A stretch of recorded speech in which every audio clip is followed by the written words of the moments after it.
Minnesota Fighting Vikings are indeed the best 5-6 team in NFL history and looking to get to 500 against the 1-10 Jacksonville Jaguars as they prowl their way into historic US Bank Stadium on Sunday. And also, the Vikings can slide into the playoffs, or at least the playoff seeding, with a win. And if the Rams beat the Cardinals, it's whatever. But Vikings win out, control your own damn destiny, get it done on Sunday. Do not take the Jaguars lightly. They are still young and fun, and they can get after it, even if they have Mike Glennon at quarterback. I don't know. But here are 5 keys for the Vikings to leave no doubt on Sunday. Key number 1. Here's to you, Mr. Robinson, getting your ass shut down. Oh. Please. So James Robinson, respect, UDFA coming out of Illinois State. If you play fantasy, you know. He's been balling. 890 yards rushing, 6 touchdowns, 2 receiving touchdowns as well.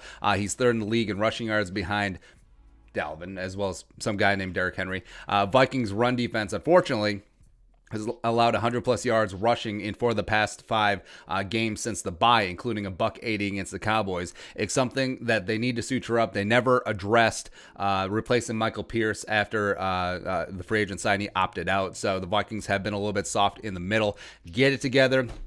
Figure out a way. Find something, right? Someone's got to take up bodies up front and then take James Robinson away and make Mike Glennon beat you, which he cannot. He cannot. Key number 2 for the Vikings to good win on Sunday. RUSHMEN, come out and play. So you got the awesome letter jackets. That's great. That's cool. Now live up to the name, damn it. So the Vikings had 14 pressures on Teddy and the Panthers on Sunday, but Cerro, goose egg, D'Angelo Russell sacks, only had 6 pressures against Dallas. One of the big reasons why the Red Rifle was able to do things against the Vikings. And the Viking sack leader, as we pointed out a bunch, is still Yannick the freaking Ngakoue. Now, if he ends the year as the sack leader with 5, that's embarrassing, man. It is. So Wanham, Afadi, Eric Wilson, I don't care. Someone get after it. The defensive interior, play James Lynch, you cowards. Someone needs to get after Mike Glennon, move him off the spot, and just choke that 7-foot neck. Take it down. Even though the offensive line for the Jaguars is pretty solid. Left to right, you got Cam Robinson, Roll Tide. You got Andrew Norwell. You got Brandon Linder at center, as well as A.J. Cann. They're pretty damn solid. The key, right tackle. A guy I really liked in the draft, Jawan Taylor. I think he still has the future, but man, you can get after it. 46 pressures, 6 sacks, 4 penalties. Whoever the left defensive end is on Sunday, probably DJ Wanham. Eat up that gator. That's right. Next up, key number 3 for the Vikings to win on Sunday, Kirk Sember. So it was Kirk Vember for sure, coming off the best month of his career. NFC Offensive Player of the Week for Week 12, as well as of right now has not been named a November NFC Offensive Player of the Month, but probably should be, right? So last 5 games, Kirk is 2nd in the league in completion percentage. He's 3rd in PFF overall grade, as well as numero uno in quarterback rating of 124.3. It's not bad. Pretty damn good over 5 games. Jaguars defense is 30th in the NFL in points allowed, as well as 29th against the pass. Cornerbacks Trey Herndon, certainly been a target recently. Plus the rookie CJ Henderson coming out of Florida, another Gator. He's had flashes. I believe in his talent overall and long term, but he can still get got. So I think Justin Jefferson, I think Adam Thielen, welcome back. BC Johnson, Chad Beebe, let's go. Next up, key number 4 for the Vikings to beat the Jaguars. Let DALVIN cook again. Now, DALVIN had a down game against the Panthers. Again, Carolina's defense, fun, fast, and they sold out to stop 33. But DALVIN only had 61 rushing yards, 21 receiving, missed part of the third quarter with that injury. Did have that fumble 6, which was unfortunate, but time to get back at it. Time to resume the MVP adjacent time season. So DALVIN still number 2 in the league in rushing with 1,130 yards, as well as leading the NFL in rushing touchdowns at 13, as well as a robusto 5.2 yards per attempt.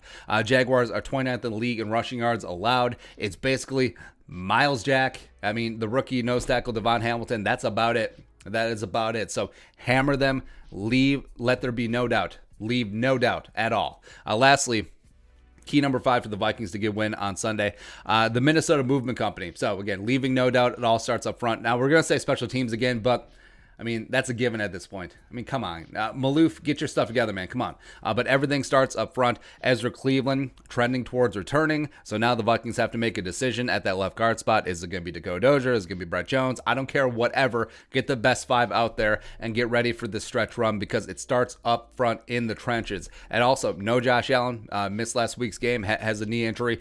So he's out. One of the better young pass rushers in the league. So no excuses why the Vikings can't shut down the Jaguars pass rush. None.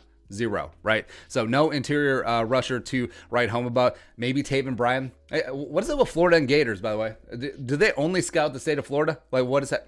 Anyway, Clavon Chason. Oh, LSU guy. There you go. He's a rookie first-round pick.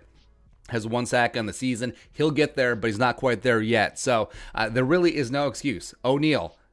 Reef, take care of your business in the middle as well. So Minnesota move them off the spot. I'm about to whip somebody's ass. Keep Kirk clean. Let him drop dimes as Kirk Sember begins again. Get comfortable up front with the chemistry and get back after it. Final score predictions. So Vikings are 10-point favorites for a reason. One of the hottest teams in the NFL, and the Jaguars have lost 10 straight. But, I mean, good teams win games they should, and great teams whip somebody's ass. That's right. Even though Jacksonville is young and they are fun, Doug Marrone, they just fired their GM. So let there be no doubt. Don't let the Jaguars hang around in this game. Come right out of the gates and whip their ass on defense, whip their ass on offense. DALVIN has 102. Wanham and Afadi combined for 2.5 sacks. The entire team racks up 15, 16, 20 pressures. Jefferson and Thielen cook and get after it. Just let this be a thumping. Let this be a palate cleansing, just ass whooping. Getting rid of the Dallas Cowboys fluke game, getting rid of having to have a miracle against the Panthers, reinforce why this team is one of the hottest teams in the league and a force to be reckoned with if and when they do get into the dance. Woo! So take the Jaguars. Sorry, love you, Duval, but whip somebody's ass on Sunday. Let there be no doubt. Vikings 40, Jaguars 17. Get done in a big time way. I love it, man. Football's great. But your thoughts, Vikings, Jaguars, preview, let us know in the comment section below. Subscribe for daily Vikings takes. Want to support that work, post on the Venmo. But until next time, Skol, production value.